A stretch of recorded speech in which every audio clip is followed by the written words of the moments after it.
right, man. He had the most dangerous inmate to get out of California's toughest prison. OG Gumby's story, like OG Gumby, like the one we sip on the interviews and shit. I bet say no more. Welcome to Hood War Stories. In this episode, I'll be discussing the life of Gumby. Reggie Gumby Cole was still in grade school when he moved with his mother and siblings from Louisiana to Los Angeles. They shared a 2-bedroom apartment in the Death Alley section of South Central, a dangerous strip in South Central that has the highest homicide rate in the county. As a child, he idolized his older brother, who's from the 9 Deuce Hoovers, the local gang that had their neighborhood in a chokehold. Reggie's older brother would protect him from the neighborhood bullies. Growing up, Reggie was described as a class clown, an animal lover, and a good friend. His older brother was a few blocks from home one night when he was shot to death at the age of 15. Reggie was 10 years old. When his older brother died, Reggie inherited his friends and his enemies. He also took on his brother's gang name, Gumby. He dropped out of manual arts high and spent the next few years floating, partying, and selling drugs. By 1994, he was selling crack at the motels along Figueroa, with a pistol tucked in his jeans. He occasionally bumped into his friend Obie Anthony, a fellow 9 Deuce member who also sold drugs down there. Up to this point, Gumby had never been in serious trouble, but that all changed after the night of March 27, 1994. Felipe Angeles had gone out for beers with his 2 friends Victor and Luis when he asked to stop at Johnny's house to see a woman named Melinda. Johnny's house was a brothel that was located on 49th and Figueroa Street, ran by John Jones. This pimp/ex-felon ran an efficient operation. He managed a schedule of over 20 working women, firing those who were later caused trouble, and provided amenities like condoms and packs of cigarettes to his customers. Felipe was 29 years old at the time and had recently came to LA from Mexico, where he had a wife and 4 kids, and found work at a factory attaching cloth covering to stereo speakers. So that night, Felipe was looking to have a little fun.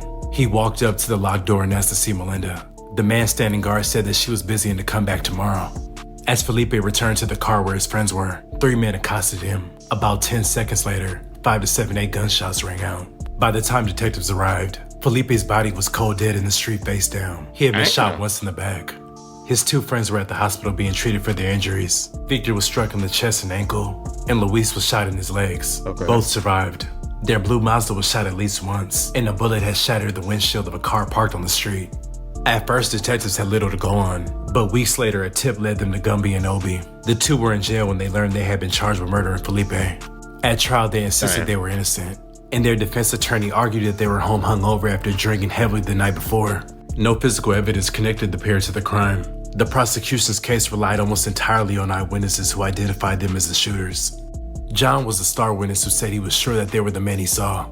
The verdict came back guilty on all counts. Gumby and Obie were given life in prison without the possibility of parole. When Gumby first got to prison, he made an effort to be a model inmate. He made his bed every morning and was always prompt for count. Calipatria was often described as a money prison. It was swarmed with unchecked violence, and drugs were rampant. Eddie Clark, also known as Devil, was a shot caller among the black inmates at the prison. He was also a respected elder in Gumby's old gang and neighborhood. 2 years after he entered prison, Devil fell in love with a correctional officer at that prison. When she quit her job, she would visit Devil and supplied him with PCP-laced cigarettes that he sold to other inmates. Devil also manufactured vast amounts of an alcoholic brew he mixed up while working in the kitchen.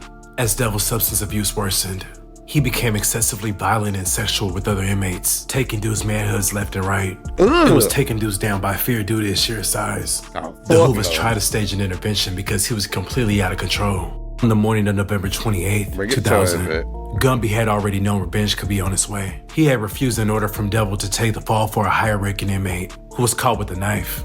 So that morning, the Devil approached Gumby in the yard and poked him with a flat, which is a piece of stainless steel sharpened to a point, and whispered to Gumby, "Nigga, you my bitch now." Gumby went off to nurse his wounds. The guards didn't notice the attack, and it was common for inmates to withhold details of a Devil attack. Another one of Devil's victims had told guards that he was stunned by a bee. Gumby knew Devil would come after him again. Gumby then dug up a knife from the yard that he fashioned previously and hid it in his pants. Minutes later, Gumby did a full sprint across the yard and leaped over a guard and dug the knife into Devil's neck.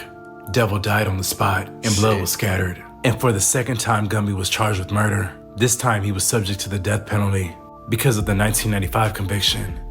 It drew the interest of the California Innocent Project, which reviews inmates' claims of wrongful convictions. The California Innocent Project filed a corpus petition to have Gumby's murder conviction thrown out. The group argued that John, who had a previous conviction for manslaughter and was a police informant, fabricated most of his testimony. After 16 years in prison and 10 years in solitary confinement, Gumby was free. And finally free after serving 16 years for a crime he didn't commit. This is Reggie Cole. He actually walked out of a California prison over the weekend, thanking the California Innocence Project and law school students who worked diligently on his case. Attorneys were able to successfully argue that Cole's 1994 murder conviction was based on evidence that was simply fabricated. It takes, again, a very special, strong kind of person to make it through 16 years of incarceration and keep fighting for their freedom. The only way I can think to repay them is to go out in society and prove that I've spent these last 16 years preparing myself to be free. Cole's life sentence was actually thrown out last July, but he still had to finish a manslaughter sentence for killing a fellow inmate. He now says he wants to get his GED and study the law. Ladies and gentlemen, today is my first day of freedom. I feel good, and I'm saying, damn, I look good. I'm just saying. Come on now. I'm telling you, boy, it feels good to be free. Thank everybody at the Innocence Project. Thank God. Thank my mom, my family for being so supportive. My lawyer, Chris Fleur, don't forget him. I thought you were part of the my attorney, Mr. Christopher Fleur. There we go. That's what's up. That's what's up. Thank you very much. I'm out. In 2011, Obi was released from prison after another judge concluded that John, the pimp, not only lied, but was given a lighter sentence on pimping and pandering charges in exchange for his testimony. Obi was ultimately awarded an $8.3 million settlement. In March of 2015, Gumby was arrested on assault with a deadly weapon and being a felon in possession of a firearm. Police accused him of shooting a fellow gang member in the leg 3 years earlier after he refused to sell them crack. Gumby went to trial and was ultimately found innocent. In 2017, Gumby was awarded a $5.2 million settlement from the city of Los Angeles. These days, Gumby is living comfortably and still goes back to his hood and hangs with his gang.